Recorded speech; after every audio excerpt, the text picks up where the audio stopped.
Hey guys, it's Jordan here with Koda's Canine Academy. What I'm going to show you guys today is how to teach a dog how to break up a stress signal.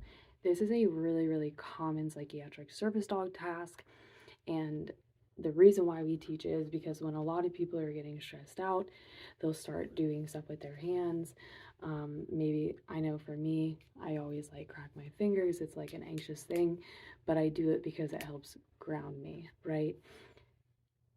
This is the exact same thing. We're teaching the dog how to bring awareness back to the person who's starting to show signs of anxiety or stress. We're helping the dog bring awareness to that to the person so that then they can take additional steps to help manage whatever is going on. Whether they, do breathing exercises or they use the dog to ground themselves. Maybe then they'll, allow the dog to do DPT, which is deep pressure therapy. We'll cover that next. Um, Whatever it is, it's bringing awareness back to the person who is starting to exhibit signs. So what it looks like, very simple, is we're just going to have our treats. You can have your dog standing, sitting next to you, whatever, but we do need them paying attention. So obviously Hershey is here. He sees these treats. And I'm just going to put them in my hands, show them to him, close it, get it, get it, get it, get it, get it, get it, get it. Yes, good boy, get it, get it. Good boy, good boy, good boy. When I'm teaching this, if you have a dog that's never done it before, as soon as they come and touch their nose to your hands, you're going to mark and reward. So I'm going to close it again. Get it, get it, get it. Good boy, good boy. It might only look like that at first. As soon as he nudges my hand, I'm going to go ahead and mark and reward.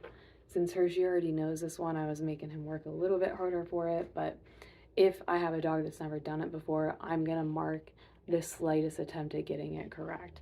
So then notice how while I'm teaching that at first, I'm getting him excited about it. I'm encouraging to do it. His tail's wagging. He's having fun. I'm going to do that as I want him to do it more. So get it, Hershey. Get it. Get it. Get it. Get it. Get in there. Get in there. Get in there. Good boy. Good boy. The reason why I'm going to keep encouraging him to do it until I stop doing that with my hands is because remember, if somebody is starting to spiral, there is a chance that the dog might not be able to get their attention right away. So we don't want the dog to let up until the person lets up, right? This is based off the person. So we want them to keep doing it as long as they continue doing that with their hands. If there's another common stress signal, like for example, cracking the fingers, I can still do the same thing and then I'll crack a finger. Get it, get it, get it, get it, get it. Good boy. So then that way, if he sees we're trying to associate the cracking of the fingers with him starting to do that, right? So again, put the treats in my hand, crack a finger, get it, get it. Can't crack my fingers anymore. Get it, get it. Good boy, good boy. Finally got one there, but you see what I'm saying, right? So you can do it for different responses like that. Maybe if like the squeezing like this is it, get it, get it, get it, good boy. There's all sorts of little different variations. Obviously, everybody knows themselves. So whatever your little physical sign is, that's what you want to do. But again, we want to make it, go boy, go boy, go boy. Whatever that stress signal is, we can train our dog to start responding to it so that they can come and help bring awareness back to us when we're in situations like that.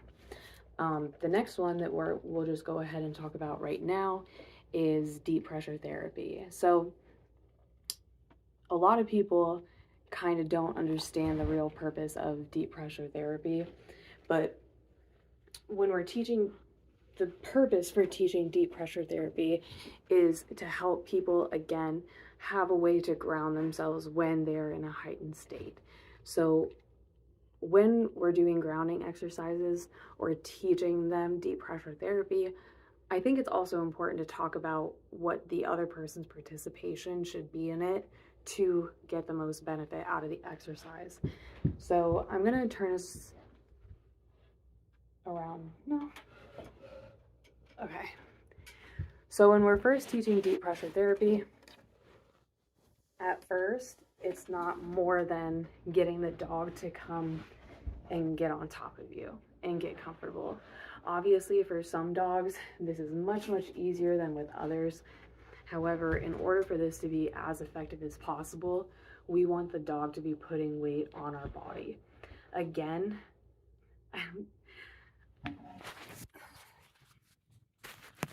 so before I even did anything, Hershey went ahead and popped his feet up there on my legs. He already knows. That's a good boy. But you can kind of, as the person or the handler, whoever you're training the dog for, they can kind of decide on the amount of pressure that they want from the dog. Obviously, if you have somebody who is older, or maybe you're training the dog for a child, who knows, you might not want an 80-pound dog completely on top of them.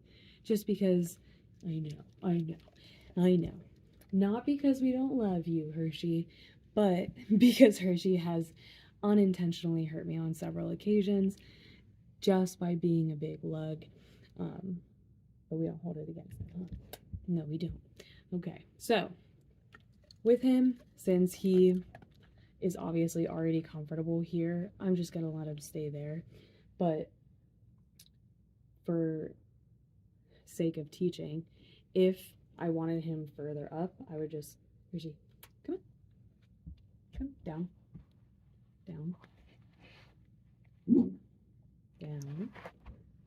good boy, right? So I can kind of position him up as high as I want him, as much weight as I want on my body.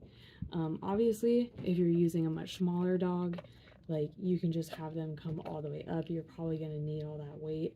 With Hershey, he's heavy enough that even just having the front half of his body on my legs is enough for me to feel a physical change in my body, right? That's going to trigger my brain that, like, hey, there's something there. I need to look at it, okay? That's the main thing. As the person who has the dog doing this, the whole point of your dog climbing on top of you like this is to use as a tool for grounding, right?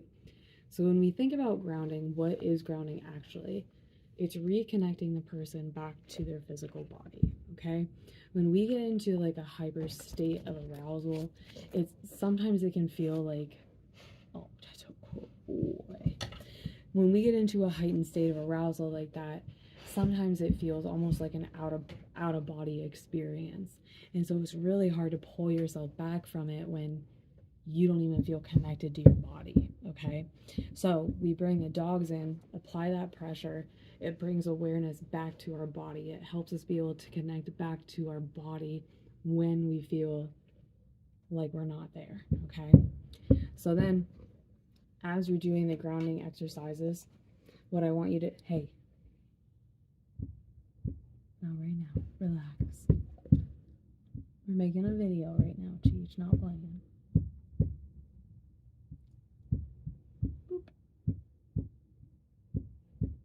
So anyways, while we're doing the grounding exercises, what I want you to do is pick out one physical feature on your dog and think about how, for example, like with Hershey, I love the extra skin around his neck. I love how it's so soft. His fur is so soft. And you want to think about the specific details of it and what you like. Because the more details that you're able to experience, the more it's going to ground you and pull you back in. Because the more you're focusing on something else and less on that emotional state, right? So I might say, oh my goodness, can't believe how gray you have gotten, Nuggy. I'm just using the dog as something else to focus on, right? Meanwhile, while we're doing this, we're focusing on our breathing. We're breathing 3 seconds in through our nose and exhaling 3 seconds out through our mouth. And we're trying to focus on pulling that breath all the way down into our bellies. So we're focusing on Hershey.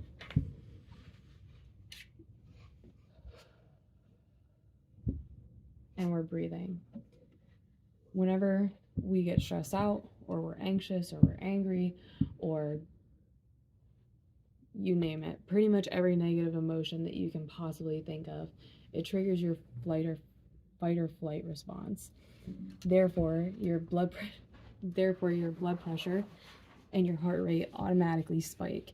As soon as that happens, you know that other physiological or emotional responses are going to follow, because that's just the order of things. So if we can get our breath under control and we can keep our heart rate and our blood pressure from being in that elevated state, it's automatically going to help us calm down. Not to mention, when we do those deep breaths, it releases a chemical in our brain that helps reduce stress. So we can help ourselves a lot by not only teaching our dogs these exercises, but knowing how we are supposed to actively participate in them while they're happening to get the full benefit. If you have any questions about this, or if you think I just sounded like a crazy person, please let me know, and I will be happy to be more clear. But I hope you have a great night, and talk to you later.